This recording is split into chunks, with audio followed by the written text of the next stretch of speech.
The Washington apple is as much of the state's heritage as aerospace, computers, and coffee, maybe even more so. Like so many crops in Washington, apples got their start on the Fort Vancouver farm in the 1820s. This farm helped sustain the area traders and trappers. By the late 1830s, the fort was growing grains, forage crops, and fruits and vegetables. As more people moved to the state, fruit trees provided the new settlers with more diverse food choices. By the 1850s and 60s, apple orchards were growing throughout western and southeastern Washington. Most people grew them for their own use or for local sales. Then, in the 1880s and 90s, the railroads hit the area. They made markets thousands of miles away on the East Coast much more accessible for trade from the Pacific Northwest. At the same time, large-scale irrigation projects in the Yakima and Wenatchee valleys were underway.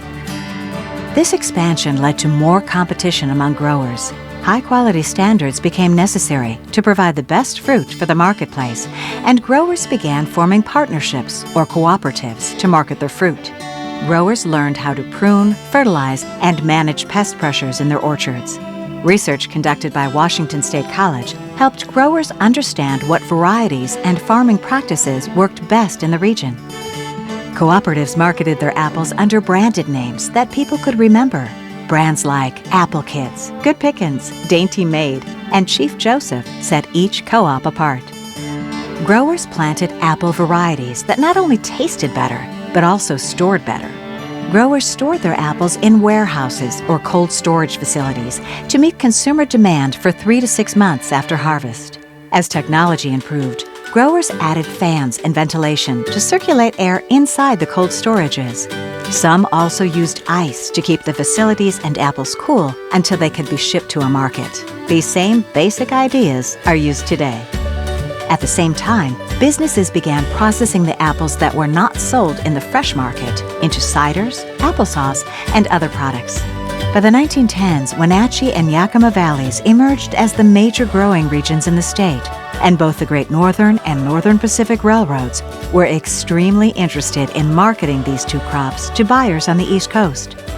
In the 1920s, Washington surpassed New York as the leading apple-producing state in the nation. Refrigerated rail cars and steamships made it possible to ship apples overseas and across the nation with less spoilage during transport. After the Great Depression, growers realized the importance of a consistent statewide marketing entity.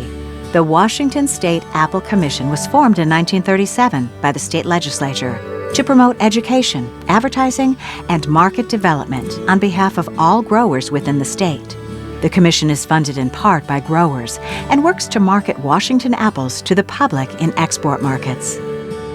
During World War II, there was a shortage in rail cars, which made the apple industry turn to refrigerated trucks for transport. This change stuck, and by 1980, trucks moved 90% of the apple crop. Today, Washington's pristine land and water still produce the highest quality apples in the world. Growers are using new technologies to ensure the highest standards in food and worker safety in orchards throughout the state. Washington apples can be found on market shelves around the world thanks to the legacy of their pioneers.